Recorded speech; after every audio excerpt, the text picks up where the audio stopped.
display their power. It's in full display. These forces of evil being the foot soldiers of the father of lies, and that is why they lie as to their purpose. And the reason they lie, just like Satan, listen carefully please, is because they want to deceive the well-meaning but non-discerning person. They want to deceive the apathetic and the non-concerned. That's the purpose. Throughout the series of messages that I'm starting today, I'm going to reveal to you the powerful satanic deception, the invisible war, because it's invisible to most people, not to the believers. The satanic deceptions that we are experiencing today is the same old tired formula that Satan used with Adam and Eve in the Garden of Eden. It's the same one. What he does, he just dress it in a nice modern dress, and it looks new to the unsuspecting. He disguises it as a new thing, but it's not. It's just to mislead the simple. It's to misguide the confused. It is to misdirect the directionless. Now, to show you how this is an old lie, I want you to look with me very quickly at Acts chapter 20. He is meeting with the leaders of the church in Ephesus, in the city of Ephesus, just before he departed and went back to Jerusalem. Acts 20:28. Paul speaking to these leaders in the church of Ephesus. I've been to Ephesus, it's now called Izmir. Here's what he said. Pay full attention. Pay full attention. Can you say those words with me? To yourselves. He's talking to the leaders. To yourselves. I wish so many Christian leaders, those of us in leadership, really take this to heart. And to all the flock over whom the Holy Spirit has given you oversight. To do what? To care for the church of God, which, talking about Jesus, he obtained with his own blood. He purchased with his blood. It's not our church. It's not some pastor's church. It's not some preacher's church. It is the church of Jesus Christ.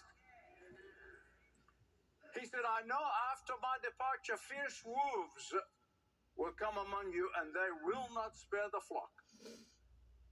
And from among yourselves, in the churches, from among yourselves will rise men speaking twisted things to draw away the disciples after themselves. Not after Jesus, but after themselves. If we're not seeing that today, I don't know where you are. These three verses literally could take a series of messages, just the three verses. But we will look at how these wolves have been attacking one church leader after another, one church after another in the last 30 or 40 years. But several things that I need you to know about the commanding general of the army of your enemy and the enemy of your soul. You need to know several things. He's cunning, he's conniving, he's clever, he's deceptive, and he's a chameleon. And he even uses, as Paul said, people from among them. That's church people. And that is why he's ruthless. He's ruthless. He's ferocious. This commanding general of the enemy's forces of this invisible war. But please, please, do not let this frighten you. This whole series of measures is designed not to make you afraid, but to give you courage and to give you the tools to be in victory and have victory. I'm going to show you again and again and again that he who's in us is greater than him. He who's in us is greater than him. The question is, why were they held in captivity? Why were they imprisoned? That is the question. God sees everything, and I believe he will bring justice. Thank you for addressing that, because I think that's a terrible lie that's being told, but it can affect Christians who don't know. And I appreciate that you coming on America's largest Christian television network, TBN, to tell the truth. Thank you. Okay, you just had a very interesting trip to the United States with some of your European allies to sit down with President Trump. My perception is that the meeting went much better than the meeting 6 months before. But what did President Trump tell you about his meetings with the war criminal of the Kremlin, Vladimir Putin, in Alaska? What did you walk away from those meetings feeling that Putin is ready to make serious concessions, or that he's really serious about stopping this war? Yes. I'll be honest with you. I think you are right. And it is a success that this Washington meeting was good. There was a substantive conversation, and the mood at the Washington summit was positive. And our dialogue with the president was good. You wore a suit or a jacket, at least. That was good. President Trump told me, nice suit. I said, this is the best one I have. Yeah. And then you told the reporter, you're wearing the same suit. It's true. I saw that. Yeah. It's true. Yeah. Now, we really had a very good conversation with the president and his people.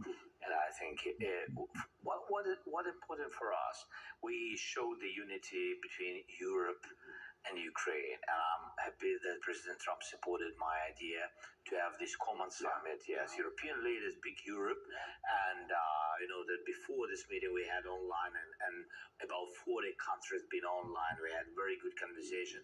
And these guys represented all the Europe, not only EU, big Europe. And they came to President Trump with all respect to the United States. And I think this was very important. We had 3 platforms of dialogue. First, it was me and President Trump. We spoke about east of Ukraine and that we can't trust Putin. And I said to President that we need to use successful. Because if United States and President Trump, with leader of the United States today, if you are successful, it means that you can bring us just and lasting peace. Yeah. Yes. But we can't trust Putin. And I said to President Trump, you will see that he will find any kind of ways how to be out from any kind of negotiations. He said it very openly, but there is the second reason, that the President Trump is one of those persons who really can pressure on Putin to sit and negotiate and bring peace to Ukraine, our nation, to all the nations of Europe, be honest. So that's why I think that we understood each other. We spoke a lot of kilometers and battlefield, territorial integrity, why it's such important. I hope that President Trump understood me. And then we had common meeting with summit with Europeans. And all of us been on the same side, that we need security guarantees for Ukraine. I'm happy that the United States is involved to give us these security guarantees, but we need now urgent steps forward with the details and etc. And also we understood that we need trilateral meeting. Then President Trump said that he wants to connect with Putin now. He's happy that we're ready for trilateral, and he wants to connect with him. He connected. And after that, the outcome was that the proposition is a little bit another, that first bilateral, then trilateral. I said, Mr. President, look, I supported all your ideas from the very beginning. Ceasefire without any kind of conditions. We didn't. We wanted very much to have some conditions because Russia is aggressive. But President Trump said, we're ready for ceasefire. I said, okay, we will support your idea. Putin withdrawn from this platform. The second one, President said that just meeting and to have result like ceasefire, and we said yes, but Putin again withdrew from this platform. Now there is the third proposition, and we again supported, and we again supported the meetings in Istanbul before. We supported everything what the United States recommended us. I don't want to give any percent to Putin to say that because of Ukraine, Right. we can't have a peace. Now, in some ways, you're proving so far that you're ready for peace and he isn't. The question is there enough pressure on Putin? I mean, I think no.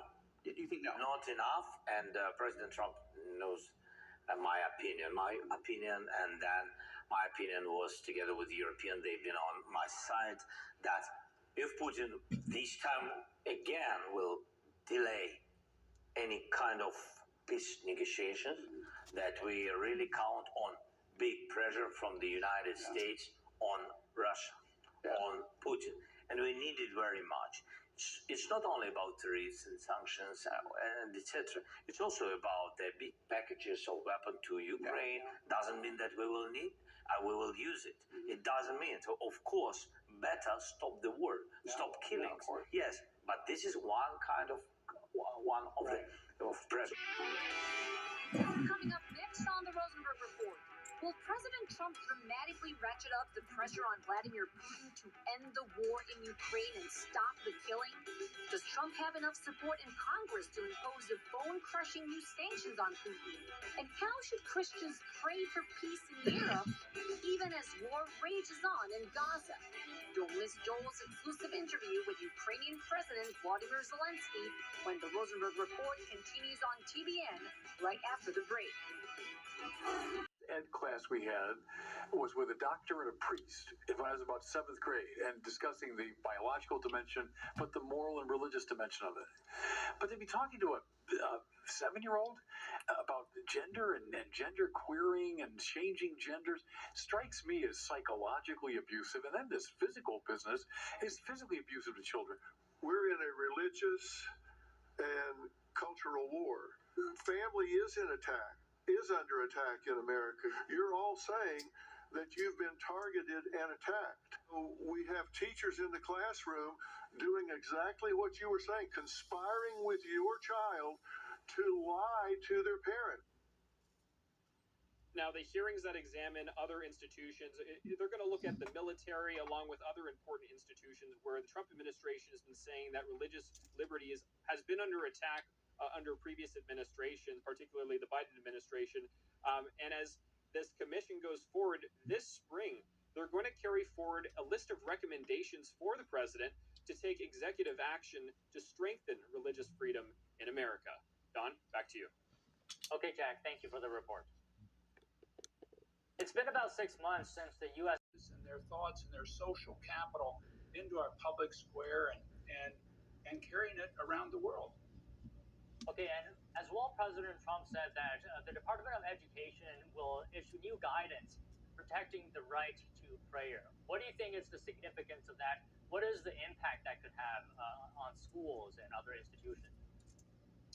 Well, you've had an attack for 60 years now on prayer in schools, and 60 years ago or so that the court said this is an establishment clause issue. This isn't a free exercise issue. They got it this is backwards. Government establishing a religion.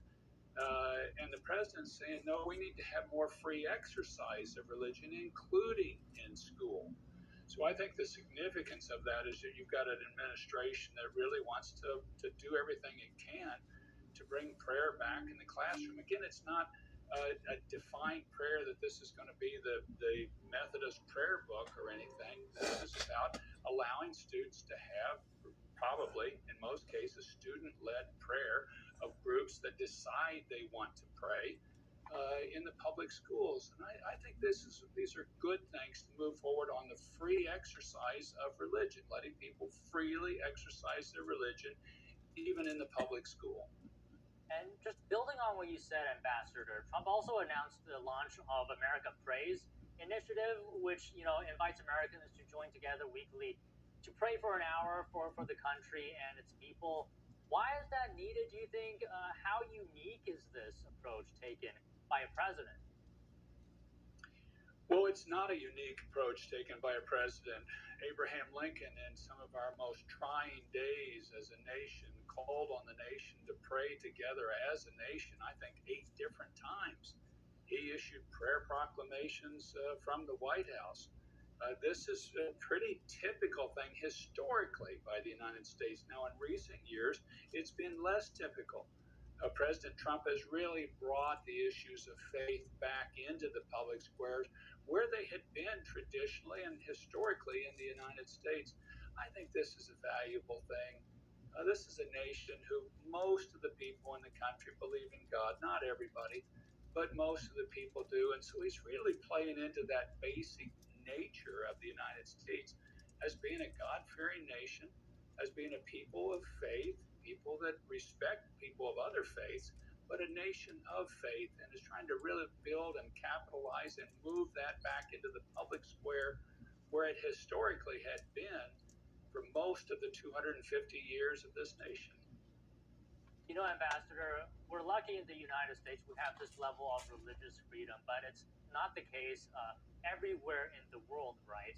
So I'm very curious as to what you think on this. What happens to people, in your view, you know, the people in nations where religious freedom are persecuted, for example, in China? Well, it's horrible. And there in China, by the Chinese Communist Party, you have a strategy to persecute all people of faith, whether they're Christians or Muslims or Falun Gong or Buddhists. It's everybody, and it is a strategy because the government cannot tolerate and will not tolerate any respect of an authority higher than that of the government. In this case, a divine authority. This is one of the key differences between the world as led by China, and they seek to dominate and lead the world, and a world led by the United States, where we believe in religious freedom for everybody, everywhere, all the time, and they believe in controlling all of religion or pushing it out altogether. They're totally different worldviews. And I think it's something really we should accentuate a lot more around the world, because most people in the world are people of faith. And if you want a communist China-led world, you will see a world where authoritarianism, totalitarianism, and a forced government control of religion will take place. You know, Ambassador, just one last thing. And you know what I find ironic? Like the CCP, for example, regimes like the CCP, Chinese Communist Party, they're cracking down on religion in an attempt to solidify its own power. But in fact, in reality, that could actually lead to its own demise. Can you just briefly comment on that before we wrap up? It not only can, it will. People of faith are not going to give up their faith. It's not going to happen. I've given the example of in Romania, that was a communist country for a number of years under Ceausescu the last few years. Now the Romanian Orthodox Church is headquartered where the rubber stamp Communist Party legislature used to meet. They lasted, less than 60 years, and the Orthodox Church has been around for 2,000 years. This will lead to the CCP's demise if they do not allow freedom of religion in their nation. Okay, Ambassador Brownback, it's been an honor to talk to you. Thank you so much. My pleasure. King of the Jews. That's a political statement, folks. That's a governmental statement. For we have seen his star in the east and have come to worship him. Isn't that remarkable? You ever think about that? Think about that. Coming together.